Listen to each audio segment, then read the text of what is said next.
Hi, everyone. I am excited to be here with you today at the Texas Smart Cities Summit 2021. My name is Rhiannon Pape. I work in the City of San Antonio Office of Innovation as a Special Projects Manager. Today, I'll be sharing with you a concept that is currently in design phase, and I'll talk a little bit about why we are prioritizing this project and why we are executing it through our Smart Cities program. I'm going to share my screen.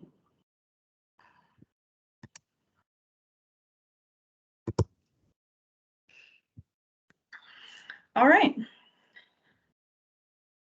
Our project is an open innovation platform, and our working title is Imagina, which in English means imagine.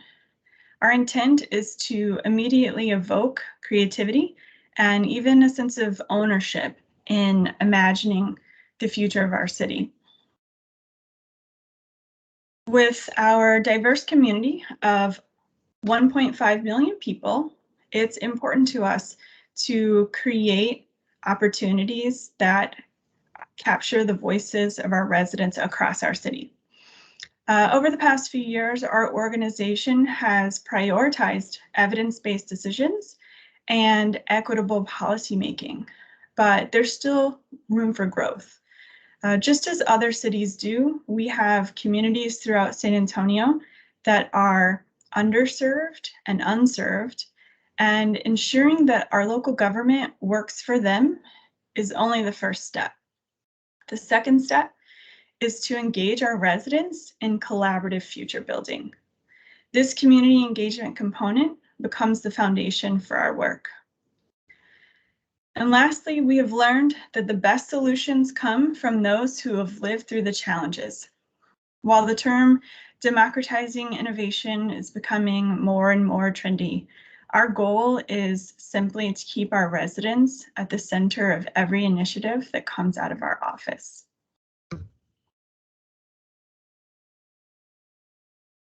The reason for creating this program, our purpose, is very important to us, so I'm going to read it. It's to create opportunities for open innovation and establish San Antonio residents as problem solvers. Our smart city is one that engages its citizens and co-creates solutions that improve quality of life. While supporting local innovation and through the critical use of technology, we will collectively build a city that solves for inequality in a transparent and sustainable way. So while we're excited about our platform, there are many logistics that go into creating something tangible. So I'm going to share where we are in designing that process now. First, we will work with the department. In this first year, it's going to be our own office, Office of Innovation, and we will identify a theme or a focus area and develop a brief summary of the challenge and the resources that may even be available. And the idea is not to present many, if any, guardrails, and really keep this open for residents to create solutions that will positively impact their daily lives. Twice a year, we currently have an event called Sandbox, a community engagement event. And so we will plan to utilize these events to kick off the all call for these challenges. The second step is submission. In these areas of focus, the details will be shared on our Smart Cities program website. And we'll have an application linked on the web page, and that application will be open. We're thinking for about 6 to 8 weeks. Once the submission period closes, a formal working group of variety of city stakeholders that have yet to be identified will evaluate those submitted solutions utilizing a predefined matrix, what we're calling right now a solutions criteria matrix. That solutions criteria matrix will have some key components, Each of these components will have their own qualifiers within them as well, but those components are impact, just a solution, impact, small community of residents, a large, community or a space throughout our city. And so we want to look a little bit about at who, the solution impacts, whether the solution is feasible for a variety of in a variety of ways and given a variety of resources. We'll do a quick risk evaluation. We also want to make sure that the solutions advance not only our city priorities, but our smart cities priorities. And I see that I spelled priorities incorrectly. But lastly, the last component is that it's sustainable at scale. So we will evaluate what the solution would look like after the period of implementation. So the second half of that process is that once those finalists are identified, they will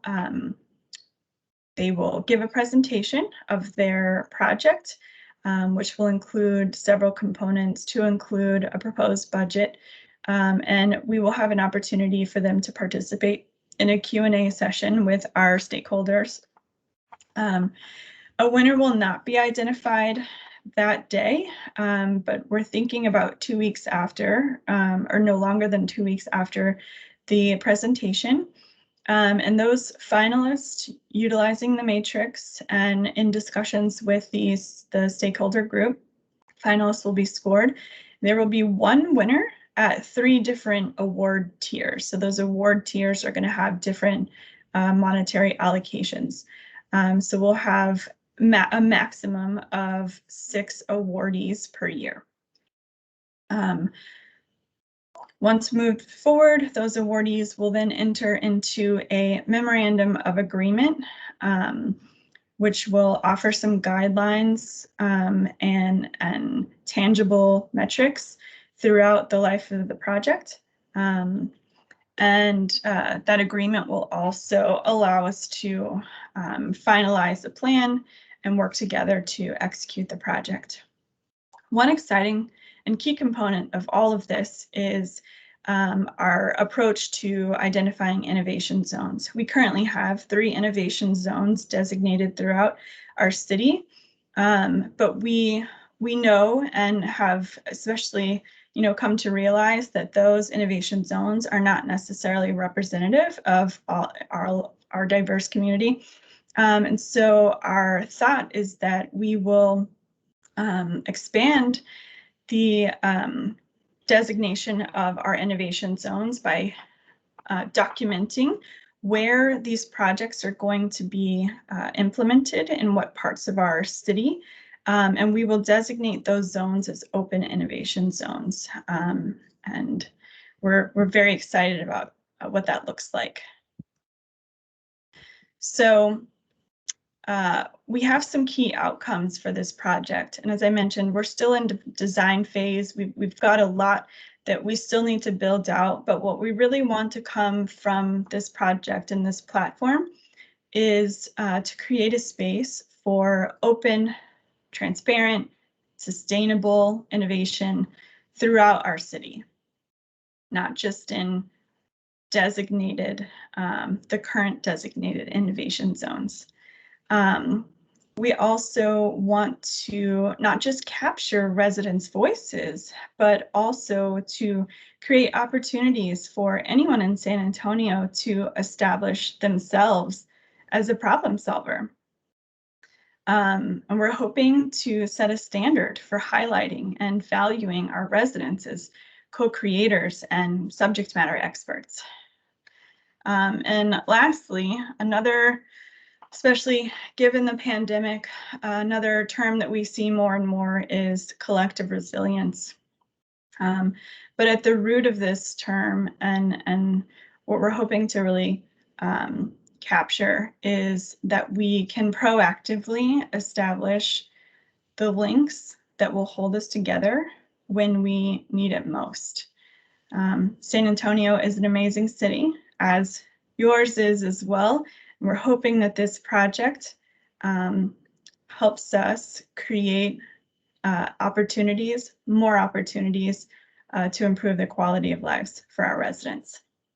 So I want to thank you for walking through that process with me.